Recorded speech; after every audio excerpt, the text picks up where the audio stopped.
దేవునికి స్తోత్రములు. దేవుని బిడ్డలారా అంతా క్షేమంగా ఉన్నారండి. ప్రతిరోజు ప్రభువారు చక్కటి వాగ్దానాల ద్వారా మనతో మాట్లాడి మనల్ని ఎంతగానో ఆశీర్వదిస్తూ ఉన్నారు. ఆయనకి మహిమ. అంతా క్షేమంగా ఉన్నారండి. ఈరోజు దేవుని వాగ్దానం యెషయా గ్రంథము 58వ అధ్యాయము 9వ వచనం.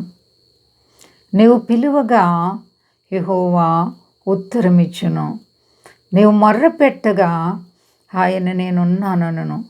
అద్భుతం, మహా అద్భుతం. ఎంత గొప్ప భాగ్యవంతులమో చూడండి.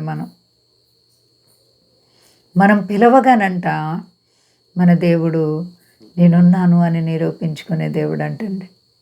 రండి, మనం మొర్ర పెట్టగా ఆయన ఉత్తరం ఇచ్చే దేవుడు. ఒకసారి ప్రభువైన యేసుక్రీస్తు వారు ఒక దినం ప్రయాణం చేస్తూ వెళ్ళిపోతూ ఉన్నారు. త్రోవ పక్కన కూర్చుని ఒక గ్రుడ్డివాడు, దావీదు కుమారుడా నన్ను కరుణించు అని కేకలు పెడుతున్నారు. ప్రక్క వాళ్ళందరూ ఊరుకో గ్రుడ్డివాడా, నీకెందుకు, ఆయన చాలా పని మీద వెళ్తున్నారని అందరూ కూడా మాట్లాడుకు మౌనంగా ఉండమని కేకలు పెట్టి అందరూ కూడా అతన్ని ఇబ్బంది పెట్టారు. అయితే అతను మరింతగా దావీదు కుమారుడా నన్ను కరుణించు అని కేకలు పెట్టినప్పుడు ప్రభువైన యేసుక్రీస్తు వారు అంటండి, ఆయన ప్రయాణమును ఆపుకొని ఆ గ్రుడ్డివాని దగ్గర నిలబడి అతను పిలవండి, తీసుకురండి అని చెప్పి అతని కోసం యేసు ప్రభువారు సమయం తీసుకొని ఆయనని స్వస్థపరిచారు. అండ్ ఆపదలో మనం ఉన్నప్పుడు, కష్టాల్లో ఉన్నప్పుడు మన దేవాతి దేవుడు మనల్ని విడిచిపెట్టి వెళ్ళిపోయే దేవుడు కాదు. నీవు మొర్ర పెట్టాలి తప్ప నీకు ఉత్తరం ఇచ్చే దేవుడు, సమాధానం ఇచ్చే దేవుడు. నీవు పిలువగా యెహోవా ఉత్తరం ఇచ్చును. నువ్వు పిలుస్తున్నావా ఆయన్ని? ఆయన పిలుస్తున్నావా ప్రియ సహోదరి సహోదర? ఆయనతో నీ కష్టాన్ని చెప్పుకుంటున్నావా? నీ బాధను చెప్పుకుంటున్నావా? ఆయన నేనున్నాను అనను. నీవు పిలిచిన వెంటనే నేనున్నాను నా బిడ్డ, నీవు భయపడకు, నీవు ఏమి కూడా ఇబ్బంది పడకు, నేను నీకు సహాయం చేస్తానని సమాధానం ఇచ్చే దేవుడు అంట. ఎంత నమ్మదగిన దేవుడు. ఇలాంటి దేవునితోనే జీవితాన్ని కట్టుకున్నావా నా ప్రియ సహోదరి సహోదర? ఇరుకు, ఇబ్బందులు, శోధన, బాధలు నిన్ను వెంటాడుతున్నాయా? నిన్ను కృంగ చేస్తున్నాయా? నీకు మనశ్శాంతి లేకుండా నలిగిపోతున్నావా? అయితే నీ ప్రభు నీ జీవితంలో నేనున్నాను భయపడకని వాగ్దానం చేసిన దేవుడు. అండి, ఎంత గొప్ప దేవుడు.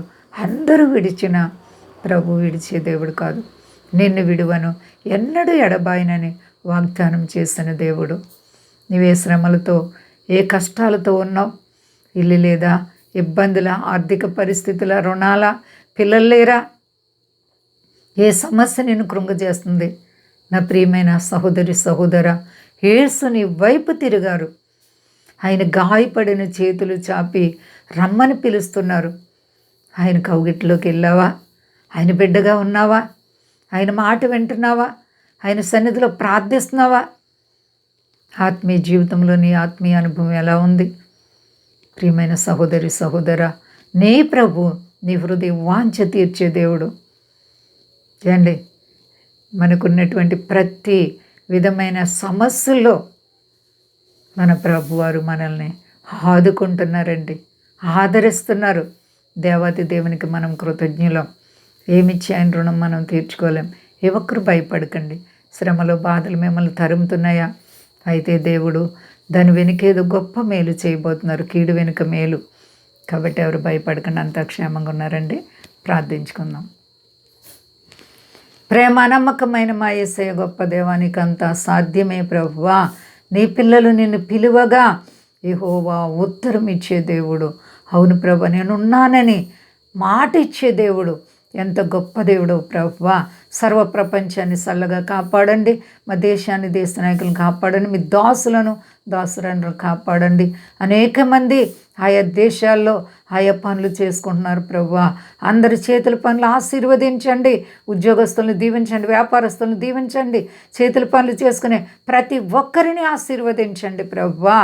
ఈ యూట్యూబ్ ఛానల్ వీక్షించే ప్రతి కుటుంబాన్ని పేరు పేరు చెప్పిన ఆశీర్వదించి మీ నామం గొప్ప చేసుకోండి. రోగులను ముట్టి స్వస్థపరిచి, చక్కర్లుంటే తీర్చి, రుణాలు, సమస్యలు, ఆర్థిక పరిస్థితులు ఏసునామలు విడుదల కలుగును గాక. అందరికి క్షేమాన్ని ఇచ్చి మహిమ పొంది శక్తి కలిసేనామని అడుగుచున్నాను తండ్రి.